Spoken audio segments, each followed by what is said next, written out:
Meeting. We'll get started here in just a moment. Before we do, a quick run through of how we'll handle each case. We'll have staff present cases one by one to us. We'll have an opportunity to ask them questions, and we'll invite the applicant up or a representative of the applicant to share any additional details they might have with us. Then we'll do public hearings for each case. I'll open up the public hearing and invite the public to come forward. You can state your name, share brief comments with us. We do ask that you keep your comments to 3 minutes or less, just in the interest of time. After that, we'll invite the applicant back up if there are things that they would like to address that were raised in the public hearing. We'll have a chance to discuss as a commission and make a decision before moving on to the next case. Before we get going, any potential conflicts of interest today? None? Okay. And then just a note about resolutions. We do have draft resolutions that are pre-drafted for us for both approvals and denials. So if you feel like things are cooked, they're not. They just have some helpful language for us to use as a guide in making our resolutions. Go ahead. Our first case is 4 Fulton Street East. The request is asking for approval to expand an existing ground floor office use within a targeted commercial corridor in the TNCC zone district. So 4 Fulton is in a targeted commercial corridor, which is an implementation of the recommendations in the GR Forward Area Specific Plan, where a range of ground floor active uses are encouraged, including retail, restaurants, small offices, and services like gyms. The targeted commercial corridors are subject to the land use regulations applicable to the TN-TBA zone district, and so ground floor office use at urban center streets, in this case, both Fulton and Division are urban center streets, require special land use approval, which is what brings us here today. Surrounding the property, all parcels are also in the TNCC City Center Zone District. To the north is Monument Park. To the east is the 20 Fulton East Apartments, and there's ground floor space in that building that is vacant currently for retail. To the south is the former Dodds Records building, which is vacant. There's also a convenience store with some residential above. And then to the west is the former UICA building, which is currently vacant. The building is located at the northeast corner of Fulton Street and Division Avenue. The building is approximately, it's almost 8,000 square feet in area. It's a 2-story building. Originally, it was built in 1949, and it was originally designed to be 6 stories tall. Davenport intended to occupy the upper floors of the building and lease the bottom 2 floors for commercial office use. So although the zone district and the area-specific plan encourage retail use at the ground floor, this specific building was actually designed for office use. If you look at the windows that are fronting both Fulton Street and Division, you'll see that the windows lean more towards office use than traditional neighborhood retail.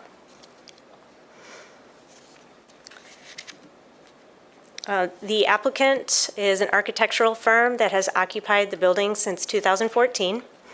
In 2016, they expanded and requested approval from the Planning Commission to occupy about 20% of the ground floor for their expanded office use. That was granted by Planning Commission. They are still growing as a business and are asking to occupy 100% of the ground floor of this building. Currently, there is a retail clothing and shoe store occupying the ground floor of the building.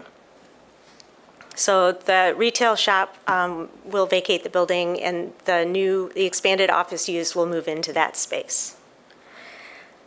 In 2014, they started with The architectural firm started with 22 employees. Right now, they have 81 full-time employees and 7 part-time interns. They currently occupy about 80% of the building. Considering the outside of the building, the retail store has blocked the windows to provide space for their window displays for their retail items. If approved and office use is granted in that front portion of the building, the items blocking the windows will be removed and the transparency into the building will be restored. The main entrance you see at the corner of Fulton and Division is intended to remain locked. Right now, the office uses the entrance on Division Avenue as their main entrance, and that will continue to be their main entrance into the building. If you look at the floor plan setup, at the northernmost portion of the building, that's where the office workstations will go. There's conference room, some flex space, some collaboration areas, and they've located the reception desk near the elevator, also near the door that they currently use for people to enter and exit the building.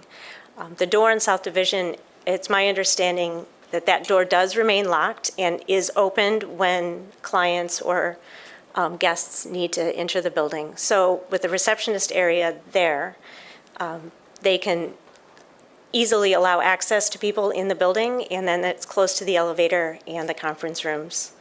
So it's a convenient location for the use of that building.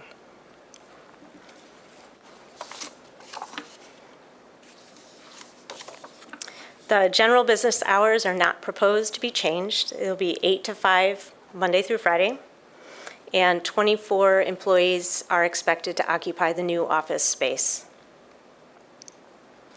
The applicant has engaged in some neighborhood outreach. They have recently attended a Hartside Business Association meeting.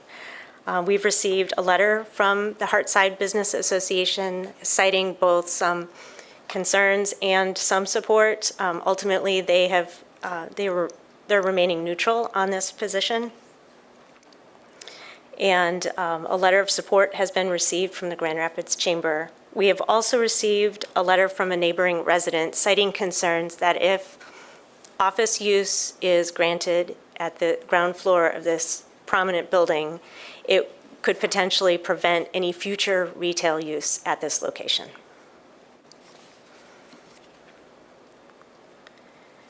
So in sum, we asked the Planning Commission to consider the request to allow ground floor office use at this building in the TNCC zone district. Does the Planning Commission have any questions for me? Thanks, Laura. Any questions at this time, Commission? All right, thanks. I'll invite the applicant up if you'd like to share any other details with us. By way of introduction, my name is Ryan Engen. I am the building owner. We also have Kevin Schaefer, who helps manage the building, and Adam and Ben from Tower Pinkster. In general, I've got 2 tenants in the building, and they both have short-term leases. My fear is that if this isn't approved, both of them are going to move out, and we'll have another vacant building in Grand Rapids, which obviously is not good for me, but also not good for the city. So, we'd love to see this approved, but we're here if you have any questions for us. So I'll keep it short.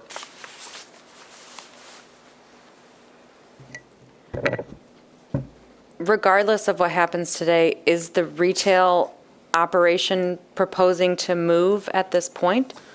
So they have about 2 years left on their lease. I called, they're owned by a private equity company out of New York. They have about 250 stores throughout the United States. I called and said, hey, Tower Pinkster would like to expand. What are you guys thinking? And he said, well, 2 years is a long time out. I said, well, would you be willing to move out early? And his comment was, we're shutting our Portage store down currently. Grand Rapids will be an outlier store for us. And I said, you're a great tenant. I'll work with you however you want. I don't want to, cause any waves. He said, we would love to stay through tax season. I think they sell a lot of their shoes after tax rebates. And he said, we'd love to be out before the dog days of summer. So he wanted me to memorialize that in writing with him. And I said, I'm not willing to do that until I get city approval to expand Tower Pinkster. Thanks. This was precipitated by the need of Tower Pinkster to have more office space, though, not by anything else, like not having a tenant in that retail space? That is correct. Okay. So they're expanding, and I think if they don't have room to expand here, they're going to have to look elsewhere.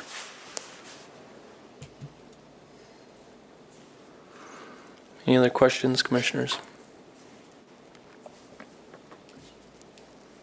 I have a question. Was there consideration to allow for that corner entry to remain open?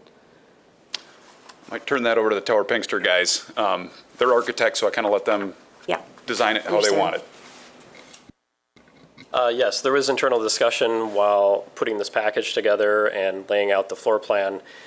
We did discuss the corner at Division and Fulton for the entry piece, but the one aspect that we're looking at is kind of twofold. One being security at the elevator lobby near the reception desk so that there's visibility to anyone entering and exiting the building. Also adjacency for ADA accessibility for any of our clients or staff entering the building. It's right adjacent to the elevator versus if they enter in at the corner of Fulton Division, they would actually have to traverse through the office space to get to the elevator to either go to the second floor or the basement. So it's a convenience for ADA accessibility and also from a security aspect. Sorry, could you state your name for the record? Ben Rampet with Tower Pinkster. Thank you.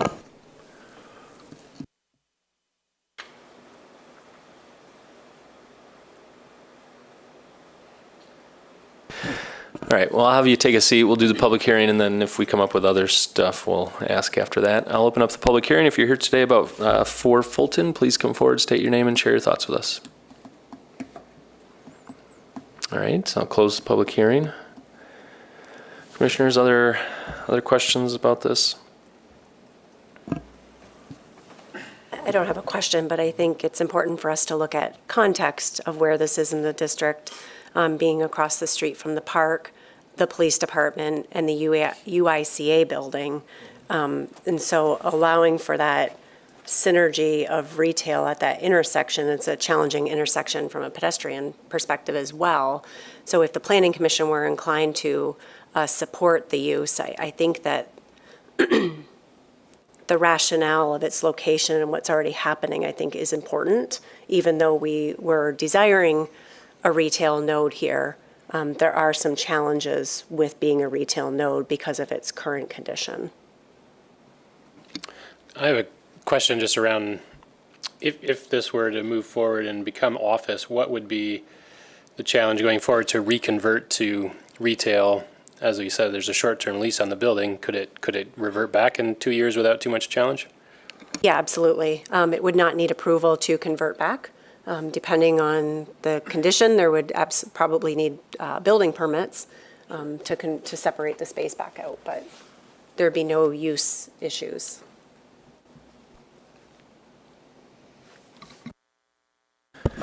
Yeah, in general, I don't like to see office space in a targeted commercial corridor like this. But I had thought about the fact that it's already sort of a dead corner with the adjacent properties, which is not great for the center of our city, unfortunately. But I think there were a lot of decisions made in the past that have kind of made that a bit more detrimental. I think if this were right in the middle of, further south on Division or further northwest on Monroe Center, probably feel a lot more strongly about it, but I don't have a real strong opinion on it right here at this intersection. I think this has always been a tough intersection. I don't know if I've seen retail here other than the one that's currently there in a long time. I think it was the Achievement Building beforehand. That said, I think, the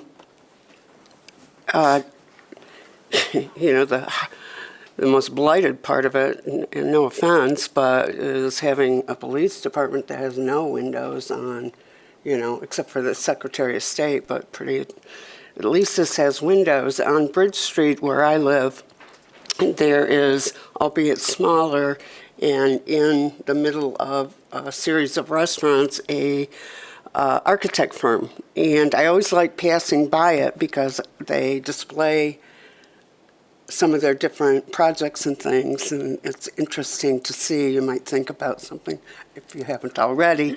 And it just adds to the interest of the streetscape. So, and then finally, I think keeping these employees here helps to create more demand for retail, particularly in the vacant UICA, which is having a lot of problems, it seems, getting reused. And I'd hate to see this number of employees have to go out to the suburbs or not add to the vitality, which I think that they can do by the number of people they have there. They're going across the street to, there's a couple of different retail places and restaurants and things like that. So I'm in support of this project.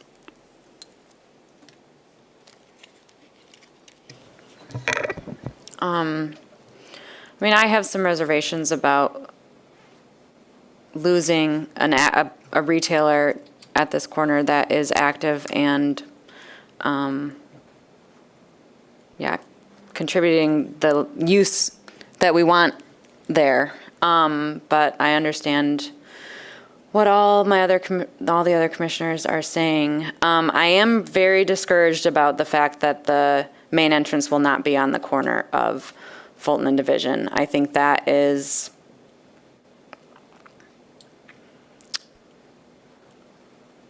I'm not a fan of that. I don't know what else to say about it. I think that that's a missed opportunity, and I'm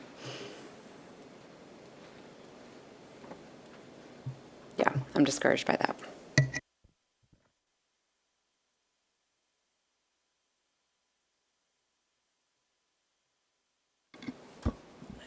That is an element of their proposal that you don't have to accept if you don't find it appropriate, given the requirements and plans that are in place. How they resolve it, of course, would be up to them. I do appreciate the accessibility concern that it does appear that both entrances would have to remain open in order for there to be barrier-free access into the building, meaning the entrance off South Division would have to also remain open. But that is an element of the plan that you don't have to accept. Also, relative to the interest of the windows, in the past, the Planning Commission has required mitigation for lack of transparency through the use of art. There are currently display windows. You could continue to require some element of a display within the windows, since the business looks like is only going to be open until 5. Now, that doesn't mean employees will vacate at 5, but if you find watching people work interesting, you could require some sort of display or something beyond looking into the working space as part of your approval as well. And then again, it would be up to them to figure out how to satisfy that condition. Removing the existing display walls is actually nice, I think, for this stretch of sidewalk, because right now you can't see in or out. So I do think that actually helps with pedestrian walkability and safety, comfort. So that's positive. I don't know what you would display other than what Commissioner Shannon mentioned with potential existing. I don't have, I'm glad that the doors are staying. I don't have a problem with them not. I'm pleased that the doors are staying. I think they do add a dimension of welcomeness. The fact that they're not in use does not bother me. I doubt that there's an incredible amount of traffic back and forth, other than employees and clients now and then. I volunteer at the YWCA, which is their back entrances is 2 doors down, and their entrances, both at the front and the back, for security reasons, have to be unlocked by somebody that's sitting there to do that. And it does, there are some security issues in the neighborhood, albeit I think the more activity that's there and the more they see people in a space, the better that is. But I don't have a concern. I'm glad the doors are there. I think just that for an architectural reason, they seem inviting. But I don't have a problem with them not being unlocked or unoperable. I mean, there is a ramp into those doors at the corner. So I guess it feels like there are options to make those work, but I'm not hearing strong sharing of my opinion by my other commissioners. So I guess I'll leave it at that. Maybe one of the architects can speak to this question. So right now, in your floor plan, what is shaded is new space that you're building out, and then what's unshaded is kind of existing conditions, right, that are already used. Could you come up to the microphone just so they can catch that on the record? Yeah, Ben Rambit with Tower Pinkster. Yeah, so you kind of see a divising line going from the entry near Division, and then wrapping around the backside of the elevator, it's a thickened dashed line, and where it says proposed and existing. To the left of that dashed thickened line, everything to the left of that would be new in terms of office space, conference room, workstation areas. The items in the area that would remain as is for the most part the existing ramp that is in there and the 2 existing toilet rooms. Everything else within the space would be new in terms of finishes, workstations, et cetera. So there's a grade change inside, and that's what that ramp goes up to the flex space and then over to the reception. Is that? That is correct. So when you enter off of the corner there, to get up to the elevator, you actually have to go up an indoor ramp. Yeah, so if you enter in at the corner of Fulton and Division, you would go through the workstation area, down the ramp. Oh, it's down, okay. Yeah, it is down. And then you would be at that flex touchdown space near the reception desk, and then you would have to take another smaller ramp down to the level of the elevator lobby. So it's not as simple as staying on the west wall there and just going right down the wall to get to the elevator. It's more of a maze. Correct, yeah. The doors along, the current doors are locked all the time. If I want to visit at 2 p.m. on a workday, those doors are always locked and have to be. Off the vestibule main entry near the elevator? Yeah, the current doors. Yes, those are locked currently throughout the day. Our receptionist on the second floor has camera visibility to that, or clients call ahead to let us know when they're entering so that we can let them into the building. How often once this space is built out, are you often hosting clients on second floor? Or if I come in as a client, will the conference space all be on the lower level? The conference room space on the lower level will serve for clients. We also have conference space in the lower level and also on the second floor. It's more of which one is available and Okay. for what size of meeting that would take place. Okay.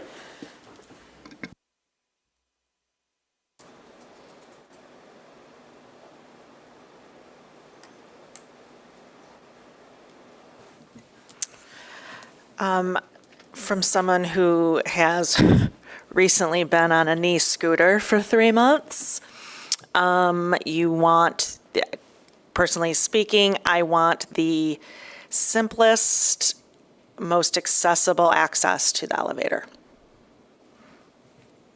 So I will speak on behalf of people who need easy access to space.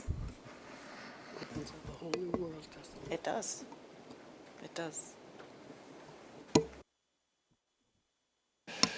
I would say that while I think it's disappointing to lose retail there, I would echo some of the previous comments, and I don't, it's a very challenging place to walk as a pedestrian. It is not a very walkable corner. Retail in that corner district has always, sort of struggled or been low volume, and I think, so I think, I can support this request as is, but I would share some of the disappointment in the retail, but I don't know that that's, I think that's a larger problem than this one building. Right, I guess thinking about it in that vein, and maybe, I don't know, if this isn't the time to have that conversation, then that's fine, but I guess if we've seen retail struggle here, like how, in the master planning process, like how do we address that? Because there's vacant stuff right next to it in terms of ground floor, commercial, I don't know.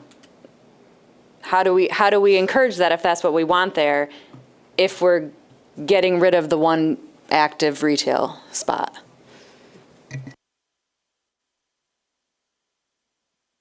Well, I don't know. I think Yes, it is I think it is a good idea. Conversation. Yeah, I think and it is. one that And we'll have. You have the UICA building, which is going to be a difficult building for several reasons, I think, to lease or reuse. I remember requiring that first floor be a retail operation. And you do have, I believe, on Fulton now, with the apartments that are there, retail on the first floor. So that has made more active. It's very hard unless, I guess you can park in the parking ramp across the street. That's another issue here. But to me, it's sort of, you gotta, like I said on Bridge Street, you gotta have some people that are working every day downtown too, supporting the retail that is existing in other places. And downtown is struggling with more and more people working from home. So you don't want to sort of cut off your nose to spite yourself and not keep workers here as well as try to retain retail. I think if I go back to remembering the GR Forward work, there was a lot of conversation about, I don't remember the two designations, but it was like the targeted active commercial corridors, and then there was another designation that I can't remember within the GR Forward plan. We had a lot of conversations about, it talked about encouraging ground floor active uses, such as small offices is included in that.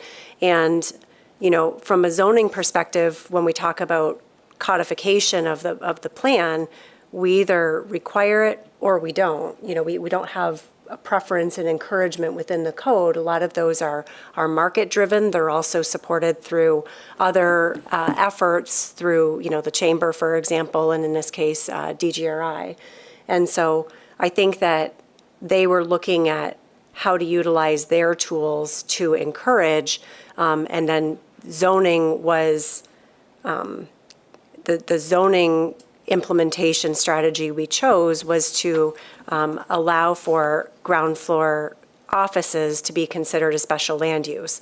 And so it encouraged it in that it was let's pause and evaluate this.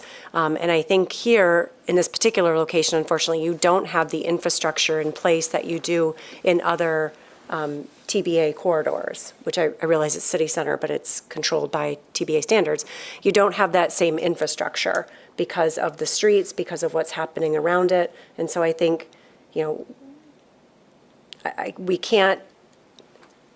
we can't treat all of these targeted corridors the same, and that's the reason why the special land use process is in place, is for you to evaluate that on a case-by-case basis. So I think you've got enough nuggets here to understand what's happening around it, what the goal of the plan is, but the infrastructure isn't necessarily there. We've also had a lot of changes, both in the market, just with how people function and operate in the city, different than when we even wrote that plan. So I don't know if that's helpful, but that's. No, better response than I It don't is. know. Now that I had time to collect my thoughts, that's where I was, that's how I would answer your question. Yeah, I think it is important to protect the retail corridors. I think, further south on Division and Monroe Center are more conducive to active retail, though, just because they have on-street parking where you can more easily pop off and drop in and take off again. And so I'm comfortable with this, and think that it will, improving the transparency, I think, is a big part of the improvement that this will bring. So I think that's good.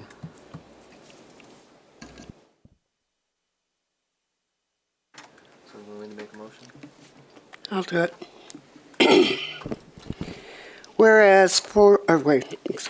Now therefore be it resolved that the Planning Commission approves the request of 4 Fulton LLC to expand an existing ground floor office use within a targeted commercial corridor in the TNCC Traditional Neighborhood City Center Zone District in an existing building at 4 Fulton Street East for the following reasons. 1, the proposed use will be consistent with the purpose and intent of the master plan and zoning ordinance, including the zone district, because the proposed use will support the purpose of a targeted commercial corridor to provide continuous mixed-use street frontages. The proposed use will support the expansion of an existing business. GR Forward supports the diversification of use along Division Avenue, including office uses. 2, the proposed use will meet the site plan review standards of Section 5.12.08E because the use will occupy a building that was originally constructed for office use. The renovation will restore building transparency through the original windows. 3A, the proposed use will be compatible, harmonious, and appropriate with the character and uses of the neighborhood, adjacent properties, and natural environment because it will reinforce the intense development pattern of the zone district and maintain a viable use in an historic building. The proposed use will not adversely affect the walkability of the neighborhood, impair pedestrian circulation patterns, disrupt the continuity of the urban street wall, or otherwise hinder the creation of a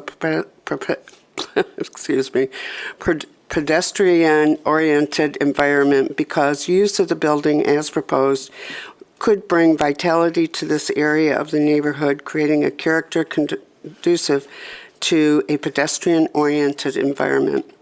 5B, the proposed use will not be detrimental to the financial sustainability or economic welfare of the city because the use will encourage other investment in the area.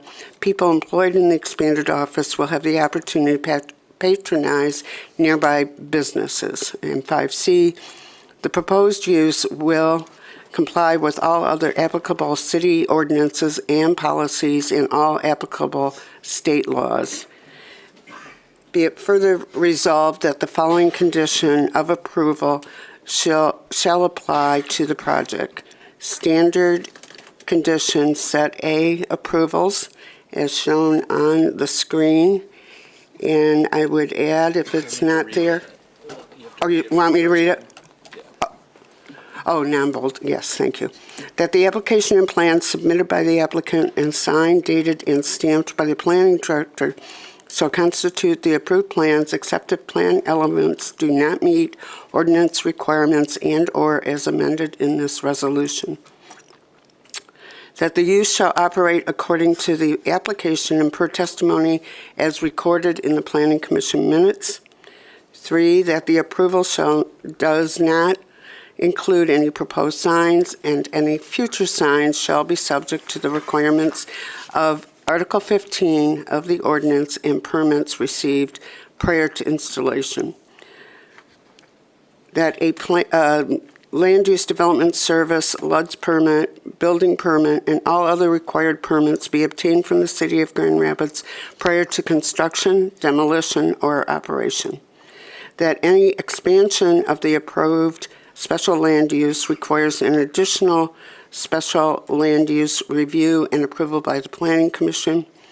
6, that the proposed use will comply with all other applicable city ordinance and state and policies and all state laws. 7, that the approval shall take effect 16 calendar days after the date of the Planning Commission decision. I would add in 8 that the occupant display art or other plans or interesting things in the windows. Can you help me on this?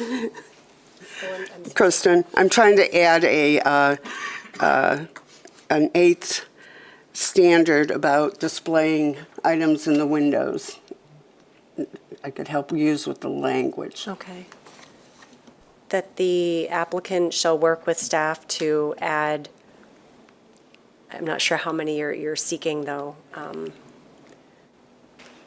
To utilize to the extent possible.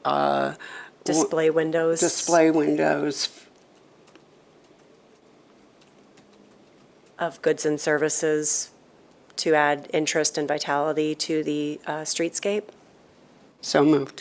So, thank you. And that's it. Is it supported? Okay, we have a motion. Do we have support? Yep. Second. Okay, any discussion? Okay, I really don't like to be this person, but I'm thinking about, in light of what you said earlier, with the space across the street, the future uses that we could see and how this resolution could impact that. And I'm wondering about the language in 3D. Use of this building as proposed could bring vitality to this area of the neighborhood, creating a character conducive to a pedestrian-oriented environment. I know we talked about during the meeting that this does not help to create a pedestrian-oriented environment, and that this corner is not pedestrian-friendly. So I'm wondering if we want to keep that. I don't have any suggestions on a new way of going about that, and I'm perfectly fine as it is, but I'm wondering, just in light of what could happen in the future, if that's language that we want to keep there.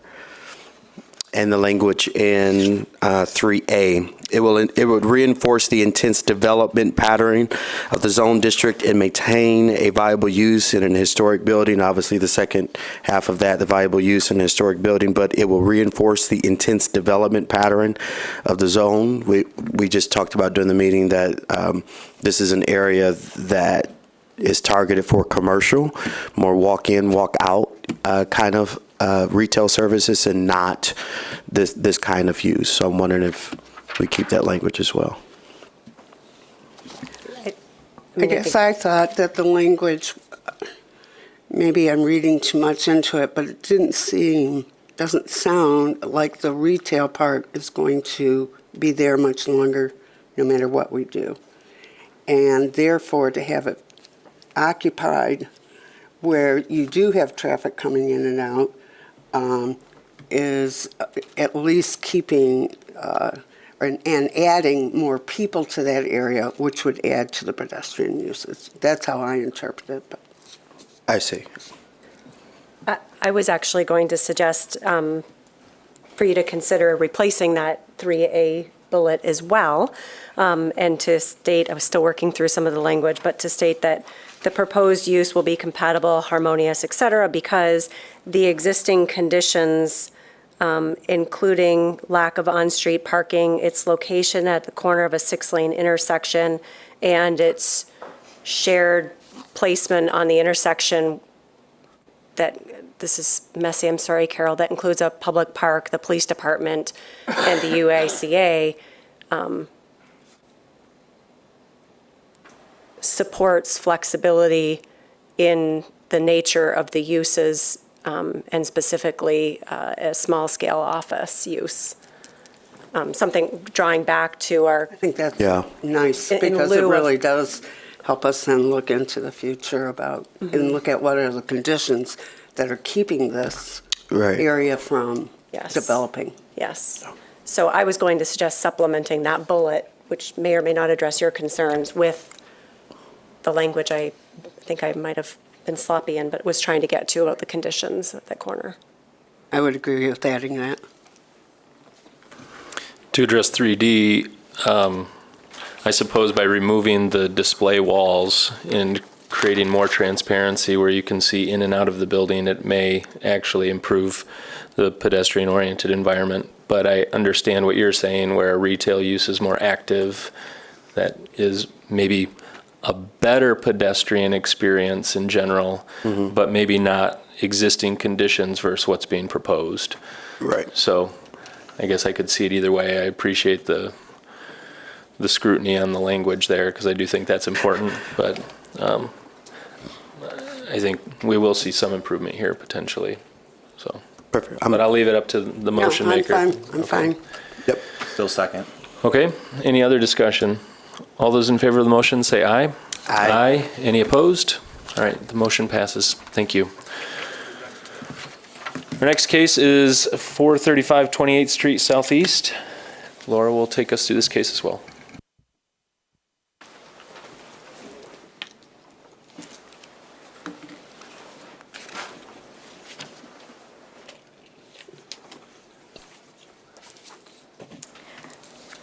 The next case, 435 28th Street Southeast. The applicant is requesting approval to demolish a self-service car wash facility without a replacement use in preparation for future development.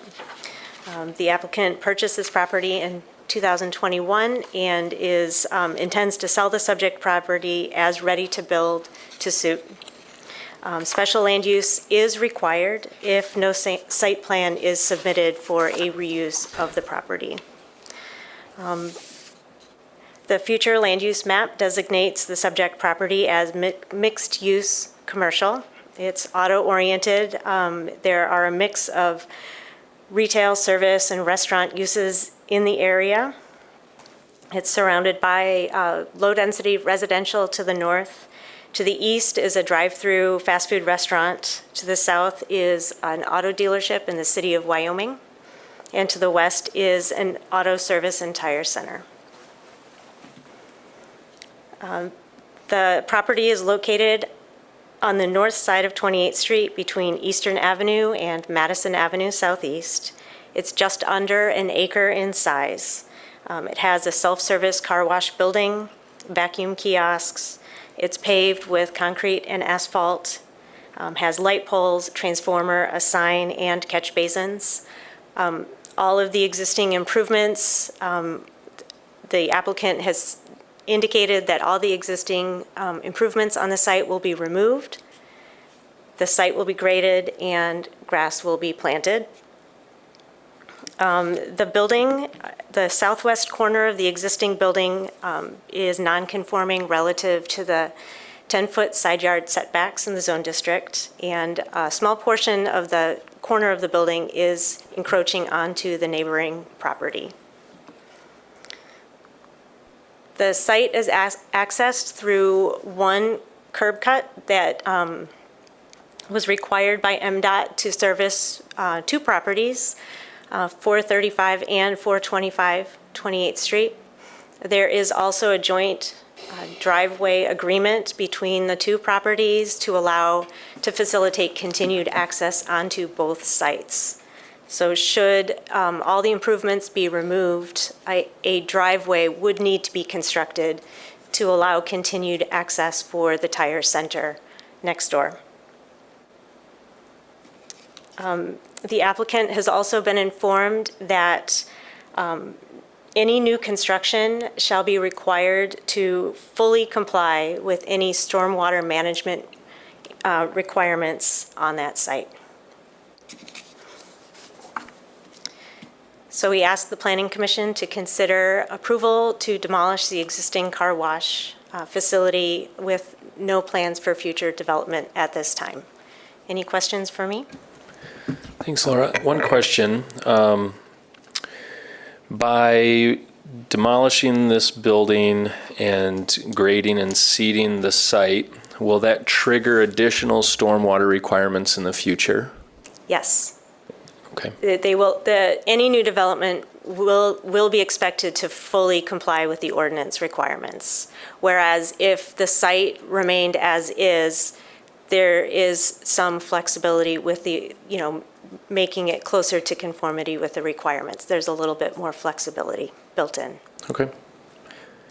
Thank you. Any other questions? Yeah, what is are there maintenance requirements for something like this? So if they're gonna remove all the improvements, grade, seed, then what happens? Is there a requirement to make sure that it's in reasonable condition until development happens?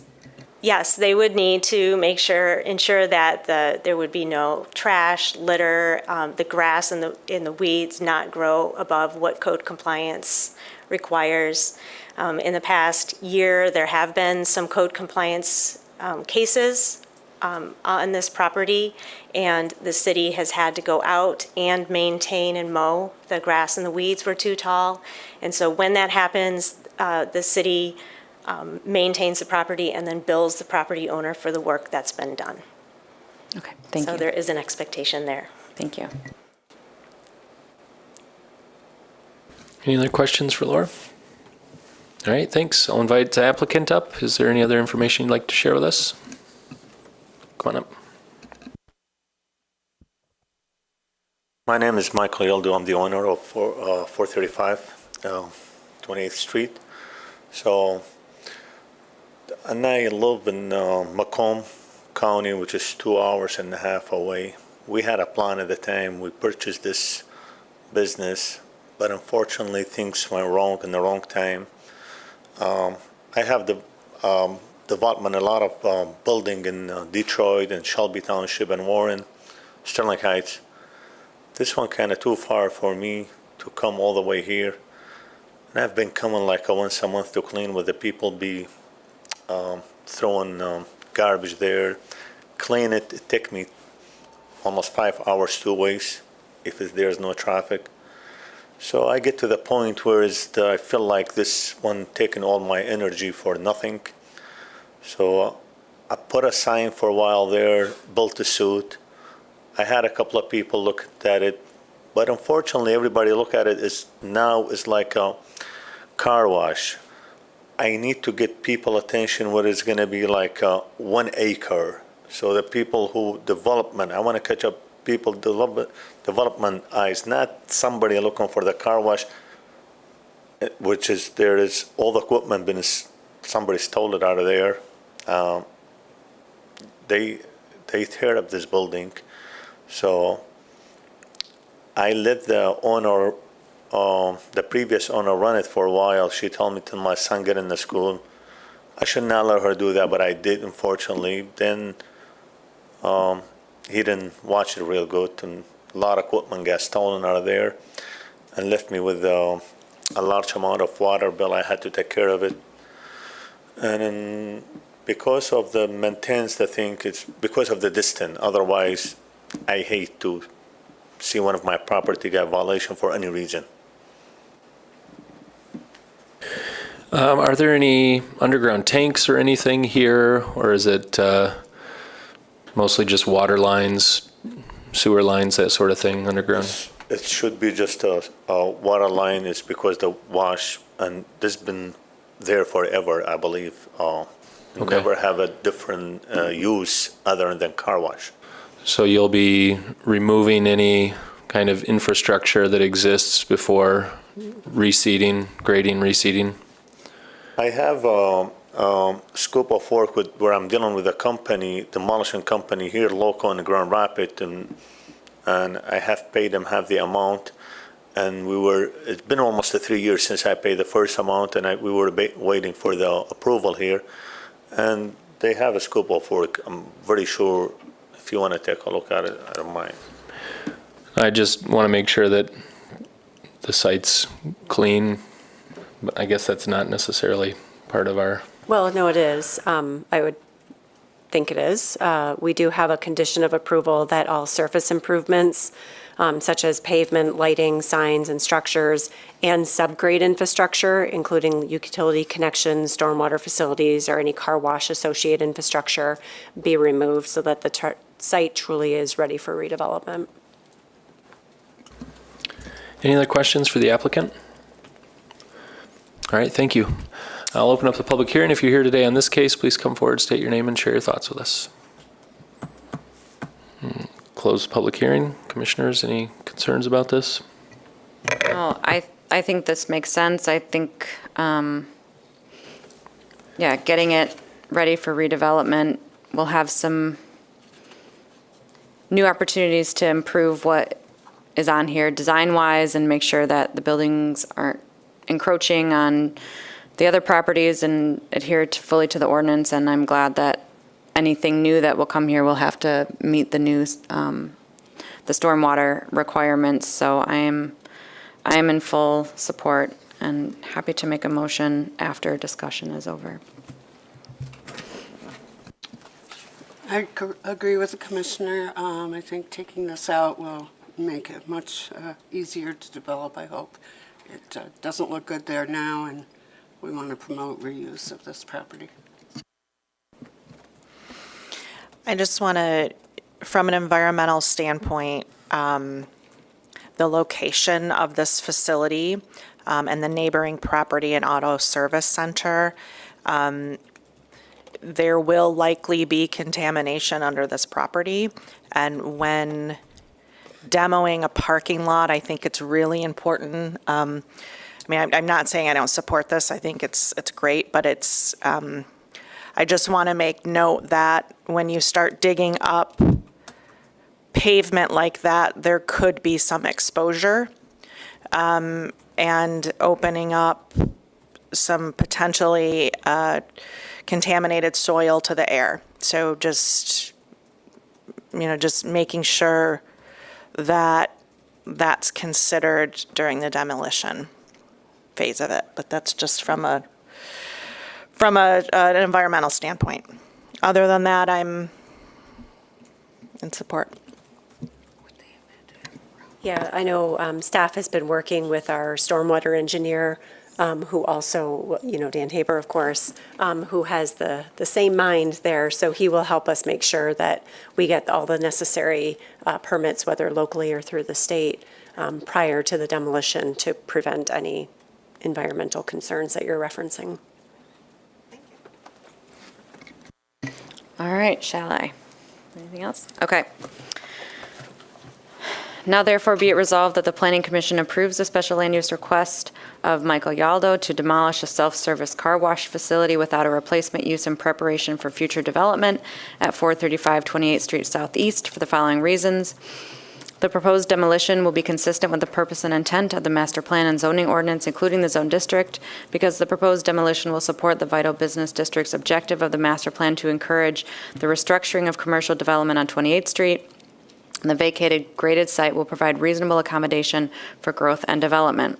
The proposed demolition will meet the site plan review standards of section 5.12.8.e because the site will be rehabilitated and stabilized with appropriate landscape material as required if redevelopment does not begin immediately after demolition. The proposed demolition will be compatible, harmonious, and appropriate with the character and uses of the neighborhood, adjacent properties, and the natural environment because the proposed demolition will prepare the site for future development consistent with current zoning, master plan designations, and surrounding uses. The proposed demolition will not be detrimental, hazardous, or disturbing to existing or future adjacent uses or to the public welfare by reason of excessive traffic, noise, smoke, odors, glare, and visual clutter because the removal of the vacant structure will mitigate potentially dangerous conditions of an unmaintained building on the site and will improve the health and safety of the neighborhood. The proposed demolition will retain as many natural features of the landscape as practicable, particularly where the natural features assist in preserving the general character of the neighborhood. Because there are currently few natural features on site and the proposed use will temporarily add green space to the area. The proposed demolition will not be detrimental to the financial stability or economic welfare of the city because the demolition will reduce the possibility of calls for emergency services or code compliance issues associated with a vacant structure.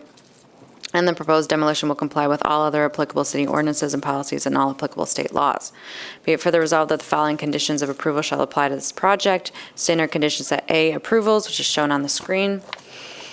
And 2, that the plan submitted for LUD's permitting shall indicate, A, that all surface improvements, including pavement, lighting, sign, structure, and subgrade infrastructure, utility connections, stormwater facilities, car wash associated infrastructure shall be removed.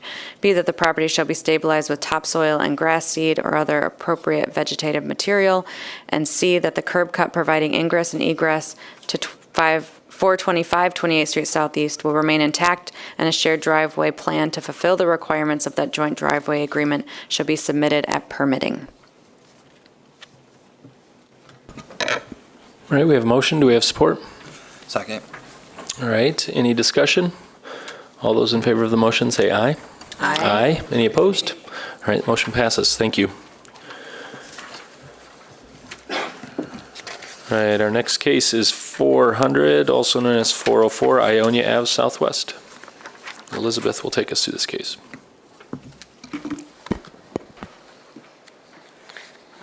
House rules, folks. I should have known.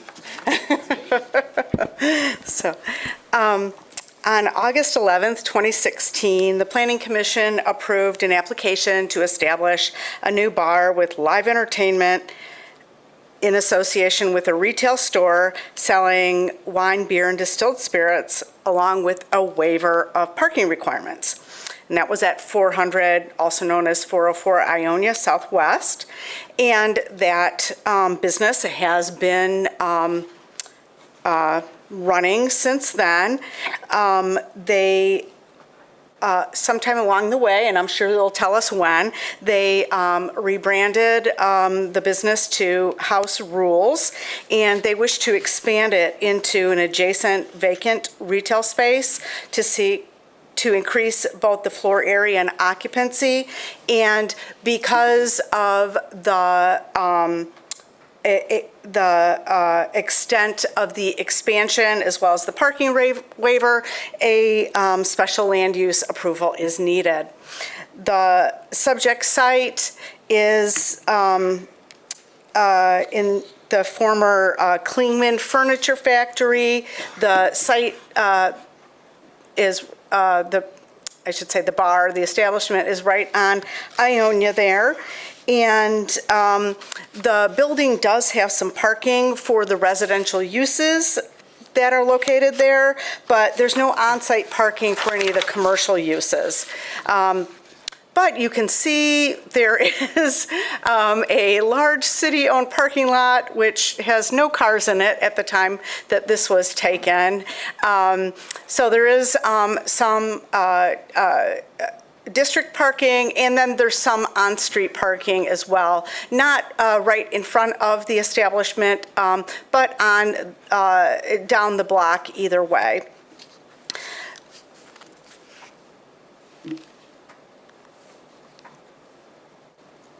So the use was approved as a bar and a retail store, and the original intent was to have beer tastings and education classes, and I think the intent was that you could learn about beer and then you could purchase beer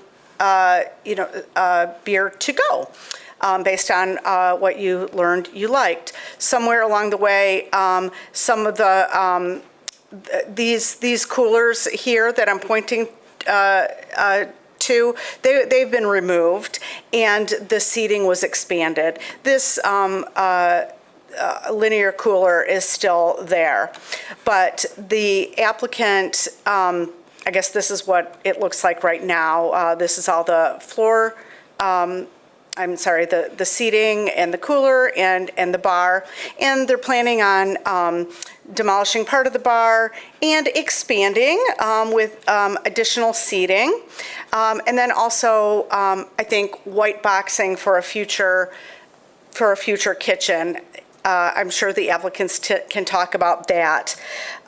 So the floor area will increase by about 1,200 square feet. And the seating capacity will increase from approximately 98 to 149. The proposed hours are consistent with what was approved, namely operation no later than midnight.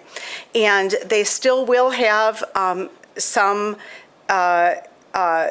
to-go wine and beer, and consistent with our requirements that the cashier be visible from the street. We do see that point of sale near the exit there. So, along with the expansion of the bar use, there is no current kitchen, and there's not an immediate plan to add the kitchen. So it's a bar, and that does need the Planning Commission approval. But along with that is that parking waiver. This is right outside of downtown, but it's not in downtown. Downtown, in the CC zone district, we have no parking requirement, but we do have a parking requirement in the TCC. Back in 2016, the Planning Commission granted a waiver for the 11 parking spaces needed at that time. With the proposed occupancy, 37 spaces are needed, and of course, a full waiver is required. As I mentioned previously, there is a nearby city parking lot. We do also have across the street the parking lot associated with the downtown market, and there is on-street parking as well as public transit. There are a number of establishments in the vicinity that allow for on and off-site consumption of alcohol, close by in the downtown market. At this time, I have no correspondence from anyone in the neighborhood, and we can defer to the applicant to talk about what kind of engagement they may have done. So in sum, we are looking at the expansion of the House Rules Lounge to an occupancy of about 150, and with the closing time of midnight and a parking waiver. Do you have any questions for me? Thanks, Elizabeth. Any questions? All right, thanks. I'll invite the applicant up if there are other details you'd like to share with us. Good afternoon. My name is Brian Beauchet. I was here about 6 years ago to get approval for, at the time, what was called Craft Beer Cellar. That store was focused on essentially a party store combined with a bar. You could come in, have any of our 20 drafts, have some beer, buy a six-pack to go. Over time, that concept was originally a franchise. I've now rebranded it as something truly independent. I have a new business partner. This is Nathan Murray, who's my other business partner in this venture. Our concept combines three basic things. We are still a full bar. You can come in and get cocktails, wine, beer. We're a retail store of board games. You can come in and buy games to go. And then we're also a lounge where you can come in and play those games, enjoy a beverage with it, and get stuff to go. Even though we are a bar, we are 100% family friendly. Half of our cooler doors that you see in the plan here are non-alcoholic. They were 100% alcoholic beforehand. We also have a mocktail menu. So I just want to get the point across that we're not super focused on it being an alcohol establishment, even though we need the approval for it. Our current seating is about 98, not 198, just 98. And on Saturdays, we're pushing away a lot of customers who just can't get in. We do a lot of online reservations. People are hanging out for 3 hours, and we really do need that additional seating. The kitchen plans is something we'd love to have in the future. It's not probably going to happen for another year or so, but we do want the approval or to get whatever we need on paper so that we can do that in the future. We love being part of the community. Been in the building for 6 years. It's been great, and I'm here to answer any questions you guys might have. All right, thanks. Any questions for the applicant? All right, thank you. Thank you. I'll open up the public hearing. If you're here today about this case, come forward, state your name, and share your brief thoughts. Okay, seeing none, close the public hearing. Just reading through the minutes from this approval several years ago, it seems like this shift probably alleviates any of the concerns that were raised at the time about this project, and I'm glad to see that it's been successful and that they've been able to evolve and, you know, make the changes that they need to. At the time, there was a lot of discussion about, you know, what if this becomes a liquor store in the future? And obviously that's not what it's operated like, but I think this moves it even further away from that, and I think it's probably a positive change, and it's great that it's active. Yeah, I agree. I think this is an excellent project. I've been here a couple times and really enjoyed myself, so congrats on the concept that you've created here. I am excited about the expansion and in full support. What? Why are you laughing at me? I agree too. I have driven by, but I didn't know what the title was, so now I'm more enthused to join you in some games sometime.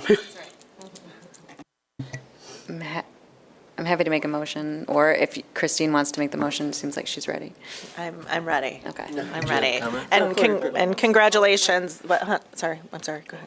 I don't know that I had a lot important to add. I was just commenting that there are a lot of changes happening in this neighborhood. Specifically, you recently reviewed and approved the 10 McConnell Tower, and there's also quite a bit of work on the other side of South Division with some additional housing, both a new TOD development that's, I think, moving through the construction permitting stage, and then, of course, the completion of the ICCF senior building. So we're seeing a lot of great changes happening in this specific neighborhood. That also, I have observed that too, and figured that you don't need parking because probably a lot of your clients are walking from the neighborhood. It's a wonderful neighborhood. And I wanted to say, I think it's great to see an expansion of an established place, but also brought back into the community and local owners. So I think this is great. So I'm happy to make the motion. Now, therefore, it be resolved that the Planning Commission approves a special land use request of 15-2 LLC DBA House Rules, Brian Boucher. Is that correct? Close enough. Okay. To expand the floor area and capacity of an existing bar, along with a waiver of on-site parking requirements at 400 AKA 404 Ionia Avenue Southwest for the following reasons. The proposed use will be consistent with the purpose and intent of the master plan and zoning ordinance, including the zone district, because the proposed use will support the vitality of the local economy by encouraging investment, diversifying the economic base, and expanding employment opportunities.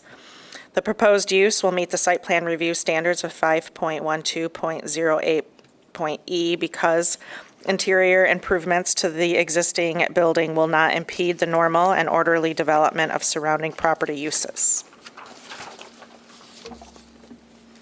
The proposed use will be compatible, harmonious, and appropriate with the character and uses of the neighborhood, adjacent properties, and the natural environment because the expansion is consistent with the existing use on the site, which has been operating without incident.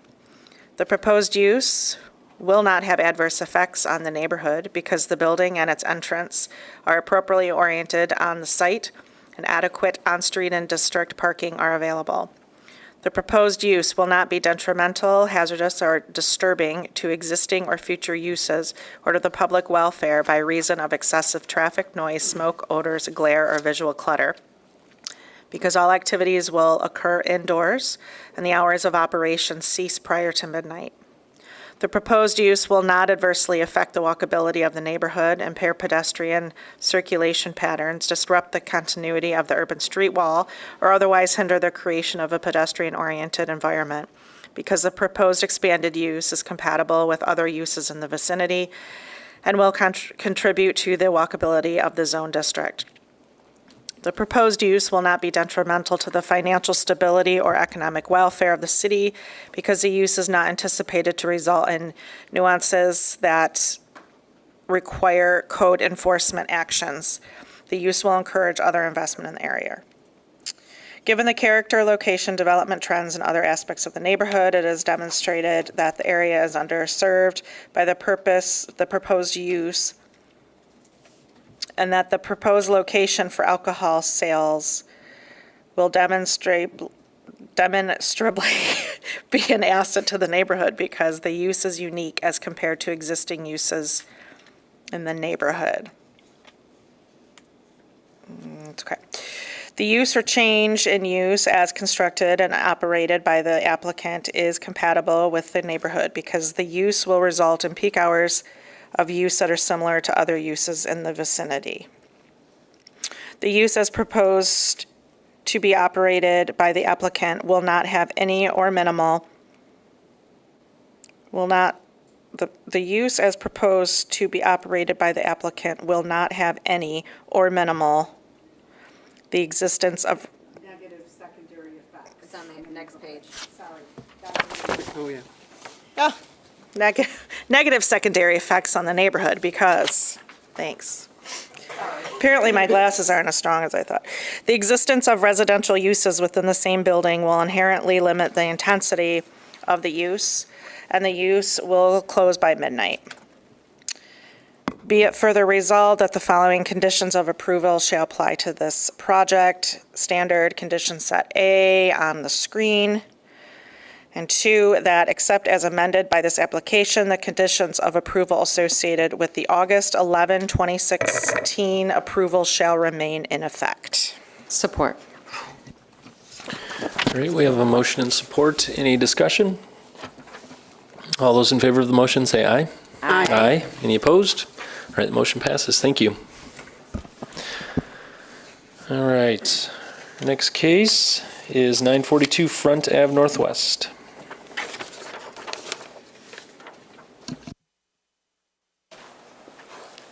You're on your own? On my own. Okay.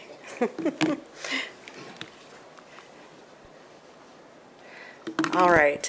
The next item on the agenda is 942 South Division.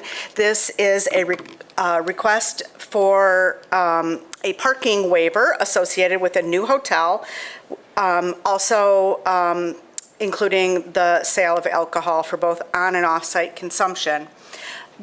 This project was before you on November 14th, 2019. The Planning Commission at that time did approve the parking waiver that is under consideration today. Same exact project. But the project didn't move forward within the 1 year of approval. COVID maybe, I'm not sure. And the approval expired. So unfortunately, there was no way after the expiration that we could resurrect it, and so we're back here before you today. Subsequent to that 2019 approval, the applicant has also incorporated the sale of wine and beer as amenities to guests, and so that is also part of today's consideration. So the property is located along the river in the TCC Zone District. This is the former site of a Ryder truck facility. To the south, we do have Grandview Place, and then which is residential. Residential apartments, and then to the north we have a light industrial or semi-industrial use, an equipment wholesaler. We also have other commercial and light industrial uses or industrial uses in the facility. The site is just over an acre, and the proposed and it's currently all paved. This is what it looks like. This is what is proposed, a 111 guest room hotel, 5-story, 100 guest room hotel is proposed, Staybridge Suites. And what I really like about this design is they're proposing orange trees. So all the trees that you can see here, they all have oranges on them. So I thought that was a really nice amenity. So I'm pretty excited about that.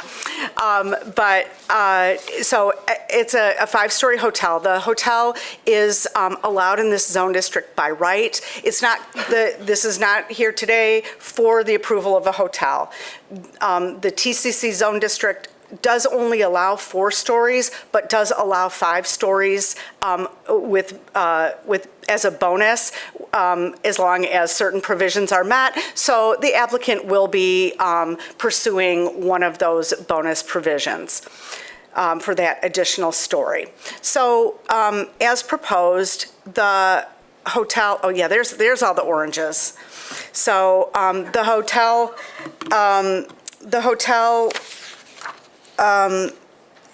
would need 84 parking spaces. They're proposing 37. So that's a deficit of 47 parking spaces.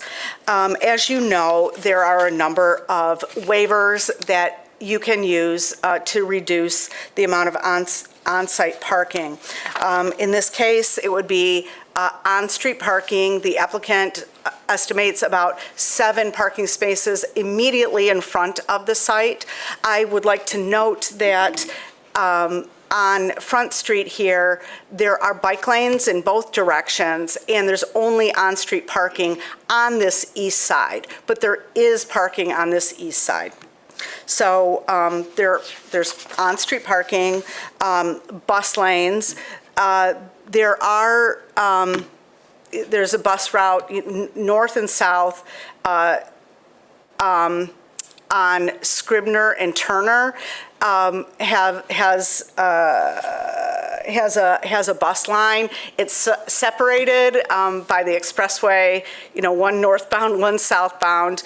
It is a bit of a walk to go over to the Turner side, but the Rapid does consider it to be, within, would consider it to still have excellent service. But I did want to point that out to you. They will be providing 2 electric vehicle charging stations, covered bicycle parking. That would probably not be for hotel guests, but folks might ride bikes to work, people who work at the hotel. Additionally, although the applicant is also proposing a couple of shuttles, and while our zoning ordinance does not specifically mention a shuttle, it does allow reductions for like van pooling spaces. That would probably be more for like a factory or some kind of large employer like at an office, but it probably still could serve the same kind of purpose, where people might take a car, they might take Uber from the airport or the airport shuttle, and that would reduce the required number of spaces. The applicant also did mention in there, along with their parking study, that most of the time guests tend to arrive at least in pairs at the hotel, and they might stay in 2 separate rooms if they're business travelers, which is the target market. So using those elements, the Planning Commission could reduce the required amount of parking.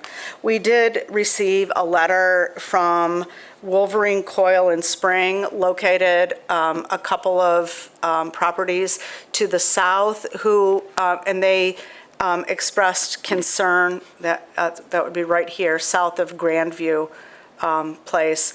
They expressed concern that if there's not enough parking on site, guests at the hotel might be tempted to park in their lot, and guest vehicles would be towed because they have 3 shifts. Finally, the applicant is requesting approval for alcohol service. Hotel amenities include a restaurant, a rooftop patio, and a convenience store, all intended for use by hotel guests. The restaurant won't be open to the general public and will serve breakfast and dinner, and beer and wine service would be available at dinner hours. And the hotel store will also offer beer and wine for purchase. So with that, unless you have any questions for me, I'll turn it over to the applicant. Thanks, Elizabeth. Any questions for staff? Oh, one last thing. We did receive a letter of support from West Grand Neighborhood Association.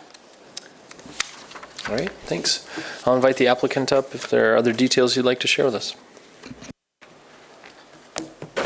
Good afternoon. My name is Justin Longstreth with Moore and Brugink Engineers, representing the applicant today. I am not the applicant, but here hopefully to answer any questions. I think Elizabeth did a great job in summarizing the project. This is virtually the exact same project that was before you back in 2019. We actually, after the approval in 2019, went forward and received a LUDS permit from city staff, and we're ready to break ground in February of 2020. Obviously, everything changed at that point, and it's only until recently that the owner is ready to kind of re-engage this project, which is why we're in front of you today, just based on that timing. The building is the same, the site layout is the same. The only difference in our request today is the fact that we are requesting alcohol sales and consumption on site. That was an aspect that was probably going to come before Planning Commission back then. The reason that it was separated is we were trying to obtain the minimum amount of approvals that would require us to start construction at that time, which was the parking waiver. Alcohol sales could have come later. In talking with staff this time around, thought it would be better just to come all at one time, which is why the request is slightly different this time. So that's really all I have, unless there are any other specific questions. Thank you.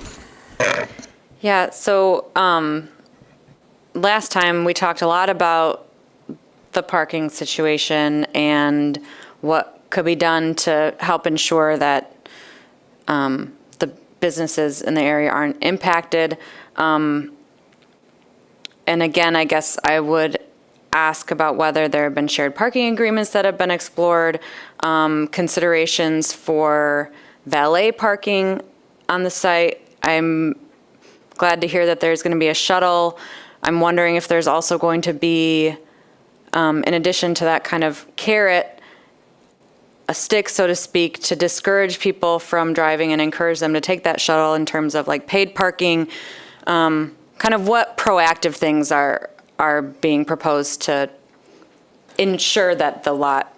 Sure. I think at the time, a couple of years ago, the owner had some discussions about shared parking agreements, which may be coupled with the shuttle.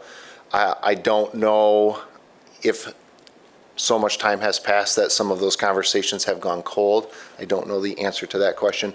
I do know that more and more ride sharing is more prevalent, even more so now than what it was in 2019. And so I think that is really kind of what we're looking to help offset some of those on-site parking needs. I don't know that they have explored paid parking. That was not anything that we discussed internally. But between the ride sharing and some of the other reductions, and then the bus line that's fairly close by, those were all of the things that we explored. Can you tell me how many employees you have on during the day? There's really only a handful of employees at any particular shift. Okay. So I would say certainly less than 10, but probably closer to like that 4 or 5 range. Yeah. Okay. Do you guys have any forecasting on like what your occupancy is going to be for this location? Yeah, I think really with any hotel, you're probably looking at somewhere between 60 and 70% occupancy is considered quote unquote full. Yeah. In their mind, anything beyond that is a bonus. So I think if they're hitting that 60 to 70% occupancy range, that would be the market. Okay. Because I'm just seeing 111 rooms, 60% of that, you're looking at like 70 rooms, and you're saying, people could still share cars. So maybe like 40 cars is what you're kind of expecting if you're looking at like 60%. So as long as staff is walking or riding their bike, that's already right around that total number of parking spaces there. So that's just a big concern for me there. you talk about the connection to the apartment parking lot and why that connection's there? That was that was an agreement that was made between this developer and then the Grandview Place development. I think at the time that agreement was put into place, there was some uncertainty about whether there was going to be a connection from the hotel site out to front, and whether or not all of the traffic for the hotel would have to come in through the Grandview Place site and then cycle through. So I think that's why that is in place. And knowing now kind of what the shape of the hotel is and the layout of the hotel with the one single drive out, the connection to the neighbor to the south probably isn't necessary, but it's not anything that either of the owners has explored, kind of removing that existing easement that's in place. So I guess to answer your question, it's more of just a legacy of the original development. Yeah, it just feels like if there's a parking deficit, the odds are that somebody goes and parks in a residential space seems to improve dramatically with that connection there. But So that was a planning, I think, department or commission issue, probably planning department, back when the residential development first came into play. The thought and how this parcel would expand and develop and what it would be used for, at the time, it seemed like there would be a lot of connection and synergy between the two sites, which at this point, you're right, may not make as much sense. And if anything, it might make more sense to forego that connection. That would also allow for a couple more spots there. Right.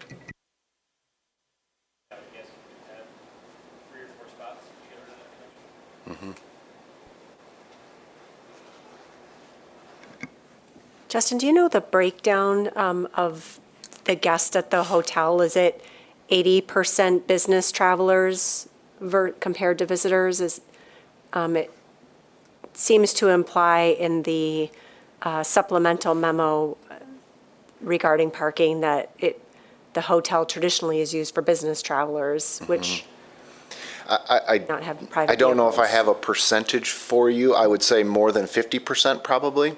The average stay for a guest at this hotel is between 3 and 5 days. So they're not kind of the one day in and out type travelers. But I would say more than 50%, but I don't know that I could give you an exact percentage.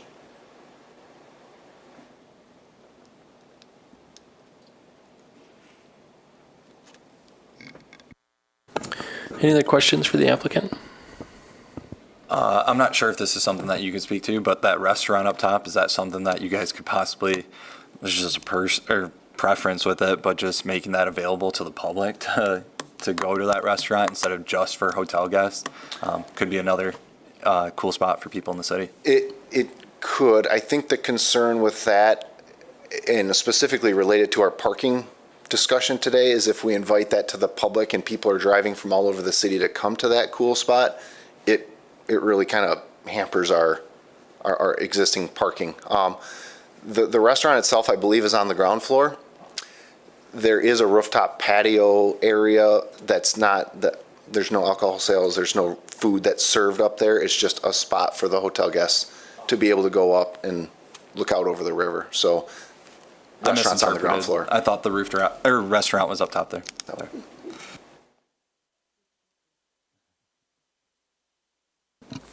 All right, if there's no other questions, I'll have you take a seat. I'll open up the public hearing. If you're here today about this case, please come forward, state your name, and share your thoughts with us.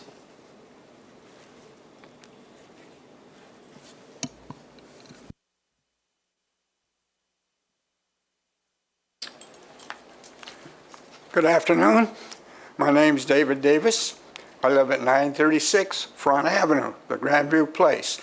There was quite a bit of negligence on the fact that this is a low-income housing unit, and we have a lot of problems there already. And alcohol is a big source of a lot of the problems. It's not unusual for the police to be at my facility at least once a day, every day. It's a real problem. I don't feel that this hotel is proper location for this type of hotel. I think it eventually could turn into a slum hotel.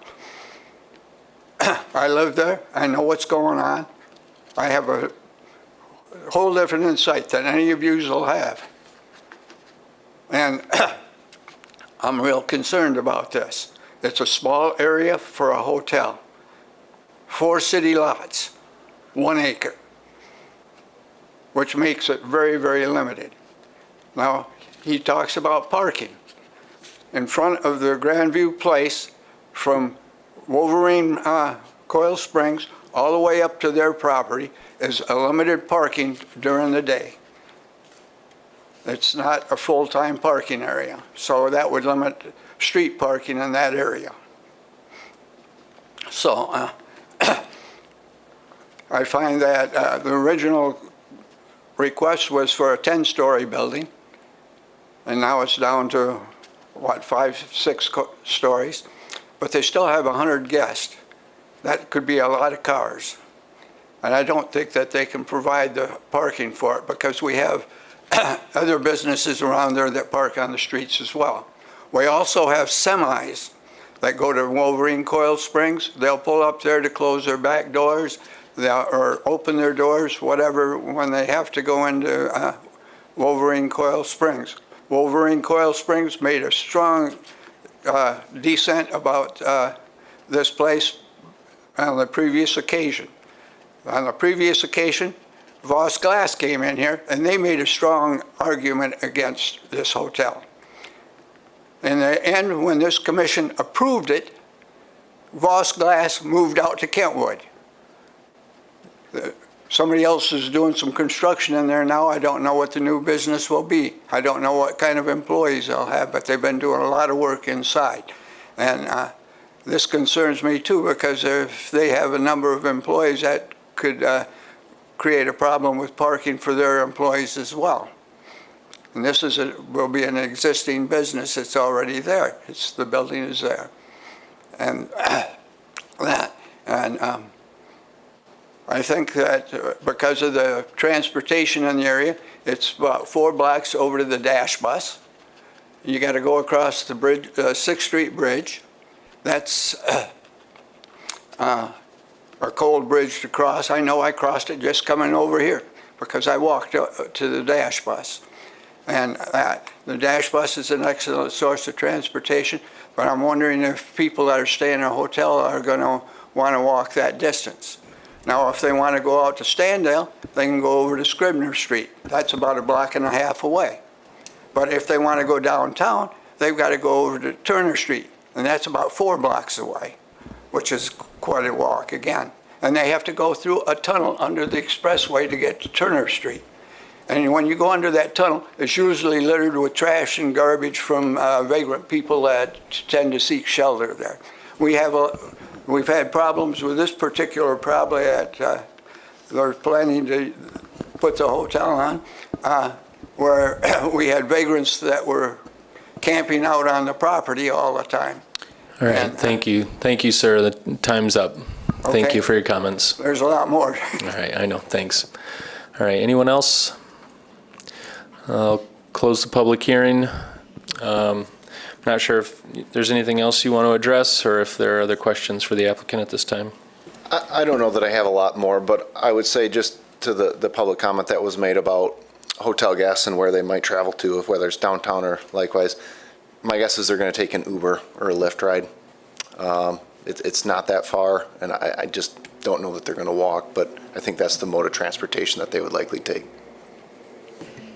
And you said the hotel is providing free shuttle service to wherever guests need to go?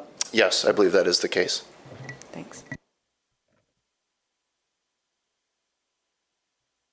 All right, any other questions for the applicant? I'm sorry, I just want to clarify the last question. So basically, the hotel service will have its own Uber? Essentially. Okay. Yeah. I mean, it'll be a shuttle, but it's not an Uber, but it'll be a shuttle. So is the shuttle to the airport? I thought it was just to the airport, or is it anywhere the guest wants to go? I think it's wherever they want to go. Yeah. within The town, but- supplemental information says that there will be 2 shuttles. One is a dedicated airport shuttle, and the other is for local use and transportation that's available to the guests of the hotel. Got it. Okay, thank you. So the existing condition next door, they have the parking lot built in a way that there is not an existing pass between these. From your perspective, is it necessary to have that shared drive between the two?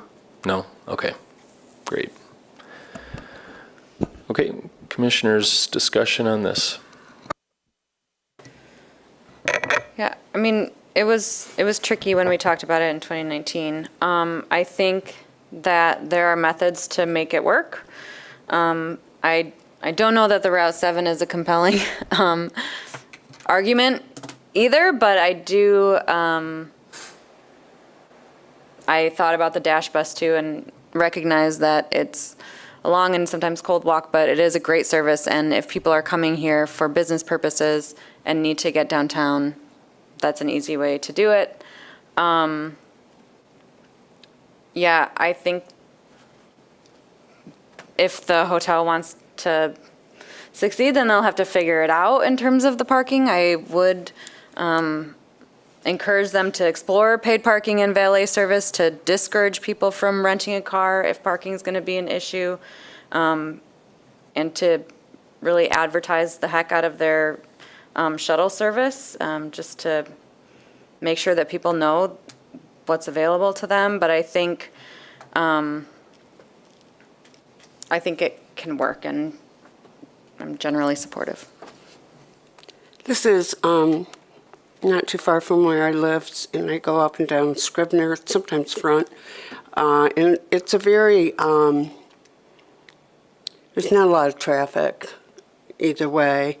And I would hope the development of this site, as our citizen talked about, would reduce the amount of vagrancy and misuse of this vacant site. And I think to have, I never would have thought a hotel would go here, but I think it's a good use. This neighborhood, like others, is transitioning, and we don't want to lose any of the business here, but I think this would be augment that business, and the idea of having shuttles helps me consider the reduction in parking spaces. Yeah, I guess just to add on, so I do work just south of 6th Street on Front, and MDOT is north of Leonard on Front, so I do take this stretch quite a bit and can affirm that there are big trucks that go down here, and that the businesses, that is something to consider for those businesses. I think that there are parking restrictions to allow for the right turning movements for those semis, so that's another reason why I'm comfortable with this. But there are trucks that use this quite a bit, and a lot of employees.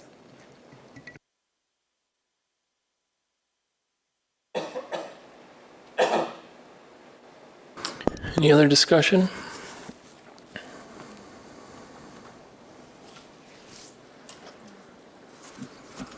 I can make a motion.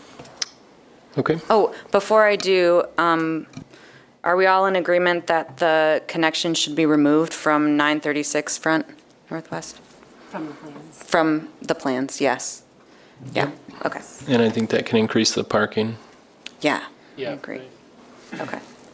And then also, I'll just throw out there that, the residential development to the south is on an island right now, and I think a hotel, which is quasi-residential, is going to only help enhance the residential vibrancy, the active use in this area. So I think it will help, as others have commented. And as far as the alcohol use and sales, my understanding is that both of those elements are for the folks staying at the hotel, and it's not like there's going to be a store for the general. So It's intended for hotel guests, but because of, and I'll let Elizabeth correct me if I'm wrong, but because of liquor license laws, the little hotel convenience stores that they often have, the state would not allow them to restrict alcohol sales to hotel guests. Sure. Still. So it's not intended to be a store that's open to the public, but because of other liquor licensing rules, it technically would be. Sure. Still. Yeah, I'm comfortable with that. The supply would be limited. Any other comments or discussion? Okay. I will go ahead. Now therefore be it resolved that the Planning Commission approves the request of Stellar Hospitality Grand Rapids LLC, Jimmy Esmar, for special land use approval of a reduction of on-site parking and the sale of alcohol for on and off-site consumption in association with a new 5-story 111 guest room hotel at 942 Front Avenue Northwest for the following reasons. The proposed use will be consistent with the purpose and intent of the master plan and zoning ordinance, including the zone district, because the proposed use will allow for off-site parking to support a development in a manner that is consistent with the master plan and meet the requirements for the requested parking waiver through the provision of on-street parking, transit, alternative vehicle parking, bicycle facilities, and shuttle service. The proposed use will meet the site plan review standards of 5.12.8.e because the waiver will encourage quality development consistent with the goals of the master plan. The proposed use will be compatible, harmonious, and appropriate with the character and uses of the neighborhood, adjacent properties, and the natural environment because the facility lot will have adequate parking to meet the anticipated demand.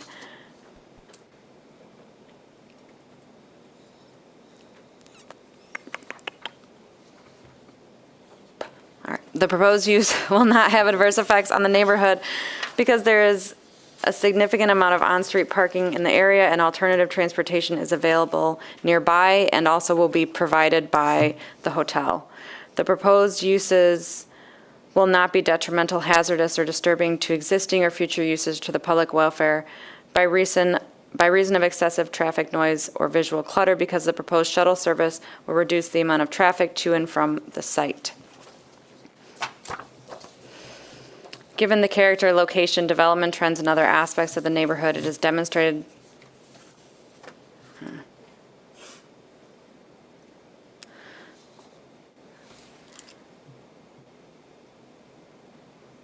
Okay, 1 second, sorry. It is demonstrated that the proposed location for alcohol sales will demonstrably be an asset to the neighborhood because as proposed, the use will be unique as compared to existing uses in the neighborhood, and alcohol sales will be limited in nature and ancillary to the hotel use. The use or change in use as constructed and operated by the applicant is compatible with the neighborhood because the use is not anticipated to result in nuisances that require code enforcement actions. And the use as proposed to be operated by the applicant will not have any or minimal negative secondary effects on the neighborhood because the sale and service of alcohol consumption is intended as an amenity for hotel guests and not for the general public. Be it further resolved that the following conditions of approval shall apply to this project. Standard conditions set A, approvals, which is going to show up momentarily. There it is on the screen. 2, that other than the waiver of parking as described in the application and the proposed height bonus, the building and site shall meet the requirements of the zone district. 3, that the plans for the building and LUD's permits shall identify the bonus provision to be used to facilitate an additional building story and identify all elements of the bonus structure that we provided. And 4, that the connection to the parking lot at 936 Front Avenue Northwest be removed from the plans and supplemented with additional parking. Thank you. That's it. And that the landscape plan will be amended to increase green space in that space where there would be a cut-through with trees. Agreed. Okay. Do we have support? Support. Any other discussion? All those in favor of the motion say aye. Aye. Aye. Any opposed? All right, motion passes. Thank you. Our last case is 433 Leonard Street Northwest.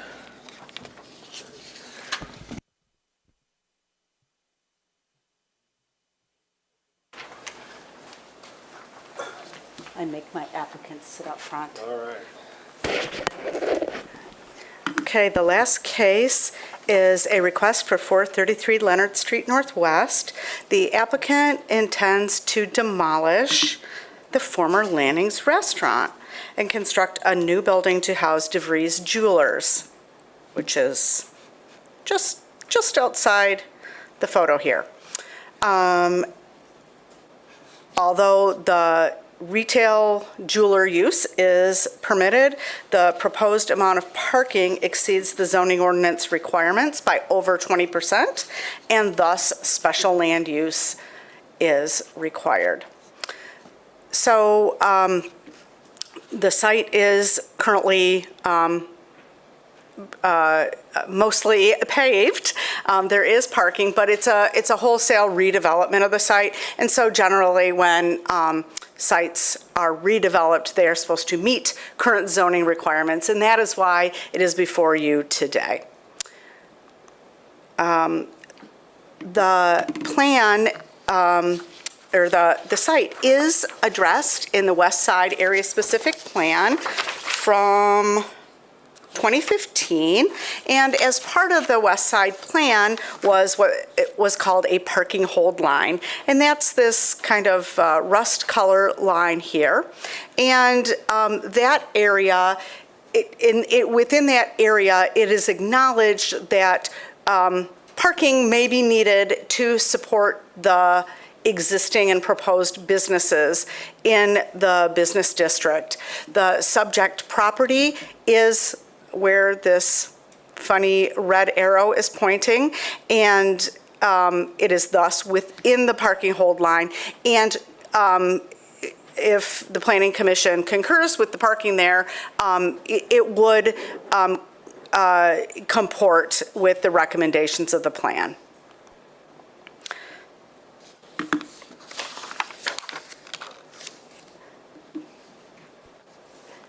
The site is about 30,000 square feet, and as you know, the building is currently at the corner of Leonard and Broadway.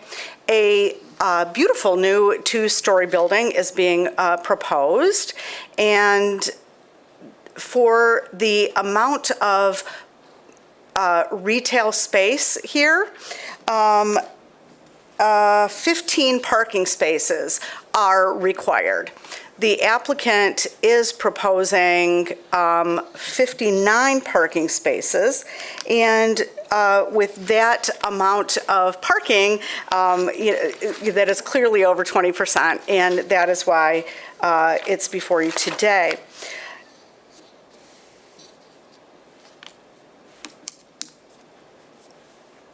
The way that the parking lot is being has been designed is that there'd be about 21 parking spaces closest to the jewelry store, and then the remainder of the parking is somewhat separated.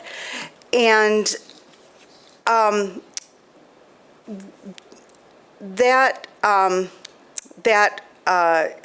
the additional parking is really intended to support other businesses that are in the neighborhood. According to the application, as well as a letter of support that you received, which I really think explains the rationale for the request, that could have been part of the application. That's really what the letter is saying. The parking is intended to support a new business in the neighborhood. An architectural firm is intending to locate in this three-story building, kitty corner from the site. That's where the Shade Shop is located. The Shade Shop will remain, but Pure Architects is proposing to occupy the second floor and then eventually the third floor.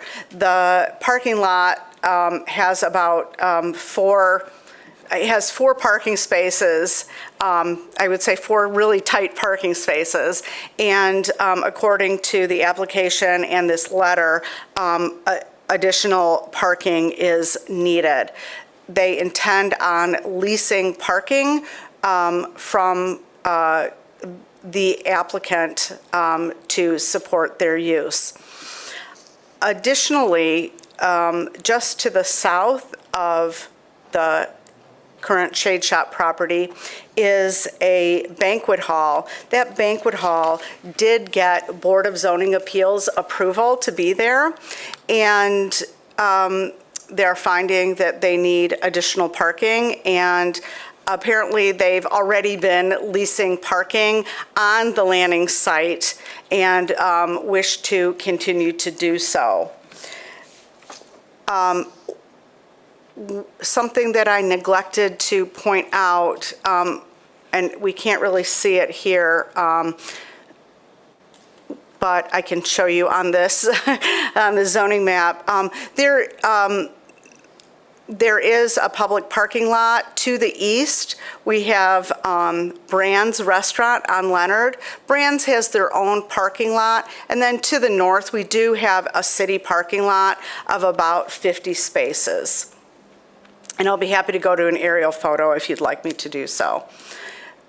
So that explains the rationale of the parking lot. Onto the site plan. The applicant has worked with us on a couple of iterations to this plan. We really wanted to see as few curb cuts on Broadway as possible. We did get it down to 2 curb cuts. We're ending up with 3 curb cuts on the alley. However, there is circulation within this northerly parking lot. One thing that I'd like to point out is the landscape buffer. A landscape buffer of 10 feet is required. A landscape buffer of about 7.5 or 8 feet is being proposed. There's already a fence on the subject property. It is a solid wood fence. I did discuss with the applicant's designer about moving this further down, but there is a utility pole right here where I'm pointing along the alley. If that buffer is widened, then the pole ends up in the egress lane. They could close off if the Planning Commission finds that a wider buffer is necessary, this egress could be closed off and additional parking spaces removed to facilitate interior circulation, but the number of parking spaces would be reduced. The plan, as shown, the plan does not meet fully all the landscaping requirements. At permitting, we would anticipate receiving a plan that meets all the requirements, and if you are amenable to this use, that's in the proposed resolution of approval. And, one last thing. We did receive a letter of support from the West Grand Neighborhood Association that was received this morning after the packet was already published. Do you have any questions for me before I turn it over to the applicant? Thanks, Elizabeth. Any questions? No? All right, thank you. I'll invite the applicant up if there are other details you want to share with us.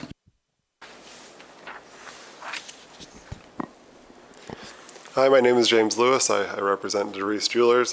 David DeVries is here with us today. Yeah, we've been working on the landing site and the redevelopment of this project for a number of years now. Gone through a lot of different iterations as to what could go here. DeVries has been an institution on Leonard Street since 1901.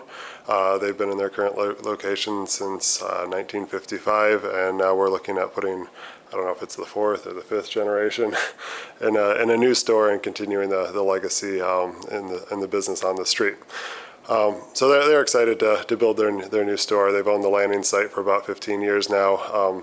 We've looked at reusing the building. We've looked at going 4 stories with residential on top. We've looked at lots of different versions of those types of things.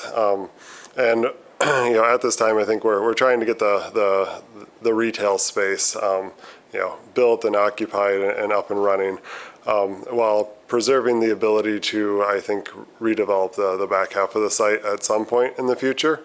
Not that it could be a greenfield for now, right? That's the other option, to redevelop the site if the parking waiver wasn't requested. But during this process, PR Architects approached us. They were interested in buying the Shade Shop, and there's, as Elizabeth noted, there's no real parking for them there, and so we had this excess parking that we were looking to build anyway. It seems like a good fit for the both of us, and as noted, the Broadway Avenue Event Center is already leasing space on this site, and it's pretty necessary for their business to continue to have access to parking around and in the neighborhood, and this is a very nearby location for them. I think one idea that we've been bouncing around, since this was submitted, was moving the parking even just a little bit closer to the fence. Right now it's 7 foot 9 feet away, and that power pole is very close to the drive aisle, and we just think maybe it might be better to have a little bit more buffer as a car turns around that corner. And so if we could get that northern reduction down to 5, that would be a request. Otherwise, I think we can go in for an administrative departure later, but I'm not 100% sure about that. We would make up the space in the center aisle, the landscaped aisle between the northern parking lot and the southern parking lot. Yeah, I think that covers it. I think there was a comment of the city-owned lot, and there's a little discrepancy, I think, between my understanding of who owns what, but the Johnny Brand's lot is the northern lot, and the city lot is the southern lot. Yeah, and the city lot has 36 parking spaces right now, and Johnny Brand doesn't want to lease anybody his parking spaces. All right, thank you. Any questions for the applicant? Is the alley one-way there? It is not. It's two-way alley? Yeah. And it's mostly probably used by the residents on the west side? Or is it? Couldn't tell you who. Okay. I just wondered why you have access off of Broadway, why you additionally have to access. Wouldn't it be more efficient to just have all parking access off to Broadway? Yeah, one of the proposals was to have 3 curb cuts onto Broadway to make that happen. And the planning department thought that would be better to have 2 curb cuts onto Broadway. And so we wanted to be able to circulate on that northernmost bay back through the alley and in. Excuse me. Okay. And you said that some can, go ahead. Let me clarify. Ideally, all circulation, all turning movements should occur on the subject site, right? Yeah. We don't want vehicles having to go out on Broadway, turning on Broadway to come back into the site. Oh, I see. Because, right? Yeah. So already we're sort of allowing it in the alley. Ideally, there would be maybe 1 curb cut to the alley, 1 curb cut to Broadway. Okay. So. One other question. You considered residential but decided against it. This seems like, a large site for just a 2-story. Can you tell me why you decided against it, or?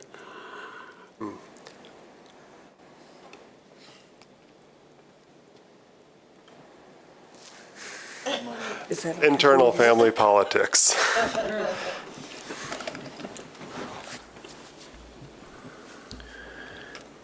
Any other questions for the applicant? All right, thanks.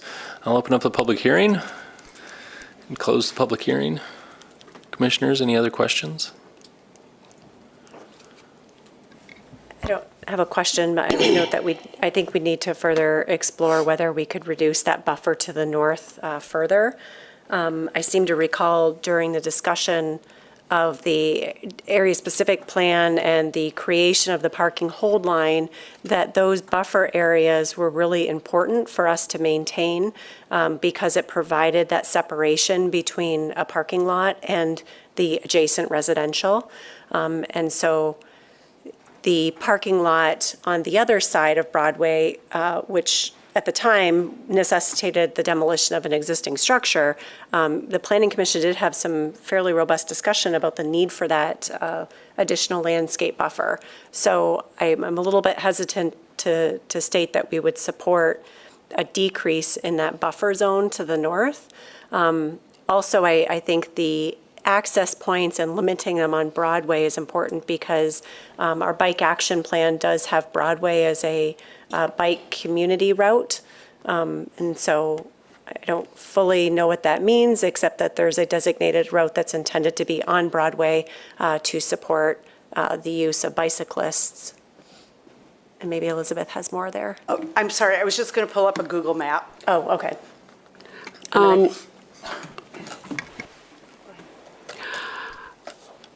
I'm very pleased that the Venerable DeVries jewelry store is going to stay on Leonard, and I am very pleased with the design. It keeps it's beautiful, it's updated, modern, but keeps, I think, the style of the whole street front, provides that continuity. And to finally see the site be redeveloped when it's been standing blighted for a while is going to be an asset to the community. I'm sorry we're not seeing a landscape plan. I guess that's not under our review, because in driving by the site, it leaves a lot to be desired, and I wondered if, and I would be reluctant to decrease the amount of space that's supposed to be, or that we have identified as being landscaped here. But it is kind of not very attractive. The ordinance does have fairly specific criteria as to what is required in for a landscape plan. I think it's something that you would probably support. At this stage in the development, we typically have, I guess, deferred that review to the plan reviewer, knowing that the ordinance is fairly specific as to the types of plantings and the amount of plantings that are required.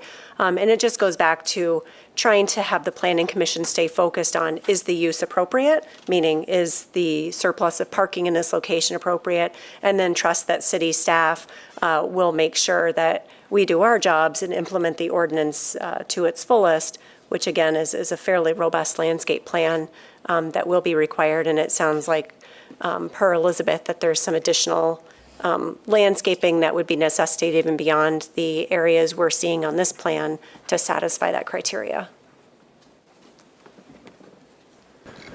Note about the curb cuts, I mean, if there are going to be curb cuts, I think they're appropriate in the alley and not on Broadway for the reasons Kristen pointed out, but also because most pedestrian traffic will happen on the street along the sidewalk and not in the alley, and so I think it's more important to limit car movements along the street than it is in the alley, where you're accustomed to having a garage driveway or some other driveway every 50 feet or so along the alley.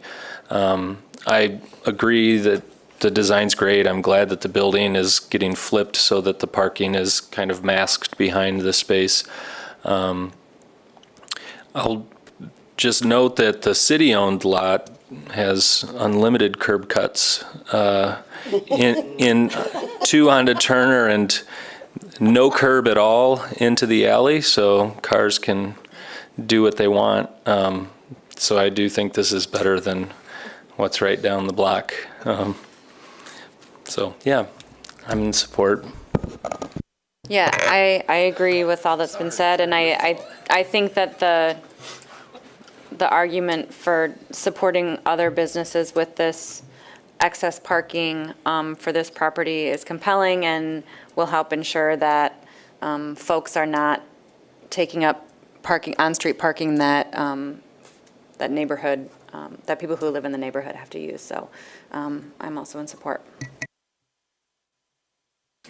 I think it's helpful that we're not losing any existing structures, whereas a lot of the conversations we've had about increasing parking on the south side of Leonard have gone very challenging because we were losing structures that, it doesn't look like the plans ever came to fruition here, but we've had a lot of conversation about how do we accommodate the need for parking, especially for the businesses on the south side, that didn't jeopardize the loss of existing structures. So this does accommodate that issue nicely because it currently is paved surface.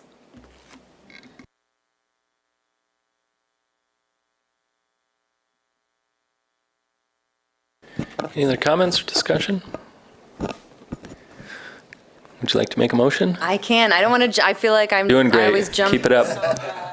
All right, here we go. Now therefore be it resolved that the Planning Commission approves the request of Thrice D LLC Dan DeVries for special land use approval to exceed the required number of parking spaces by more than 20% in a surface parking lot associated with the new retail building at 433 Leonard Street Northwest for the following reasons. The proposed use will be consistent with the purpose and intent of the master plan and zoning ordinance, including the zone district, because the parking expansion supports the purpose and intent of the TNTBA zone district to accommodate vehicles at an appropriate level while still emphasizing the importance of pedestrians and public transportation in the built environment. And the proposed parking lot will be located within the parking hold line as established by the West Side Area Specific Plan. The proposed use will meet the site plan review standards of section 5.12.8.e because the parking lot will be designed to meet all standards. The proposed use will be compatible, harmonious, and appropriate with the character and uses of the neighborhood and adjacent properties because adequate parking to meet the proposed parking demand will be provided. A parking lot currently exists in this location. Potentially adverse effects arising from the proposed use on the neighborhood and adjacent properties will be minimized through adequate parking lot screening and landscaping. The proposed use will not be detrimental, hazardous, or disturbing to existing or future uses because the proposed parking lot expansion is not anticipated to result in excessive noise, glare, or visual clutter. The proposed use will not adversely affect the walkability of the neighborhood, impair pedestrian circulation patterns, disrupt the continuity of the urban street wall, or otherwise hinder the creation of a pedestrian-oriented environment because appropriate site improvements will be provided to facilitate safe and efficient pedestrian circulation, and the proposed parking lot screening will help reestablish the street wall. The proposed use will not be detrimental to the financial stability or economic welfare of the city because any new infrastructure will be provided at the cost of the applicant. Be it further resolved that the following conditions of approval shall apply to this project. Standard condition set A, approvals on the screen. And 2, that green site elements, green space and tree canopy, and parking lot landscape requirements, screening, buffering, and interior landscaping shall be provided consistent with the standards of Article 6 and Article 11, that the width of the landscape buffer along the north property line may be permitted as shown in the submitted plan. Period. All right. Second. All right, any discussion? All those in favor of, oh, sorry, go ahead. Yep. Sorry. I was wondering if under 3A you might consider adding points about how the proposed parking would support the needs of other properties within the district that are further constrained by their development patterns, and then also a point about how the proposal does not result in the loss of existing structures. I would love to add that. I saw you writing and was hoping you were going to. Yes. All right. No other discussion. All those in favor say aye. Aye. Aye. Any opposed? All right, motion passes. Thank you. I'll open up public comment portion of the meeting. Close public comment. Any other business? Can I ask housekeeping question. Why do can we have public comment at the beginning of the meeting? I think it's discouraging to have to wait 3 hours, 2 hours for public, or is that required by law or something? I'm looking at you, Mr. Hooker. Yeah, I don't recall offhand if the Open Meetings Act speaks to when the public comment is, or if it's just practically at the end so that folks can comment on what happened at the meeting. I can look that up, though, and get back to you. Okay, Yeah. thank you. Yep. It just, yeah, we rarely have any, which I guess that's okay, but I would imagine sitting through 3 hours of meeting. I thought city commission was at the beginning, but maybe I'm wrong. It's at the end. It's at the end?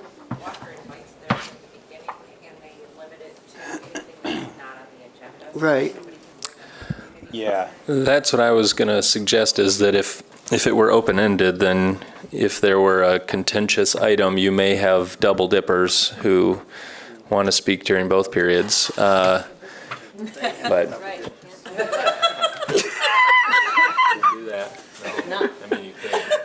Who are you, George Costanza or something? It's just a if you can look into it for an us, observation. it's probably not in the bylaws or Yeah, probably in not. the legislation, but. Our bylaws actually do set out the agenda order. Oh, really? Oh, they do? Yep. Beautiful. So it's within your power to change. Yeah. Yep. Sorry. Anything else? All right, we're adjourned.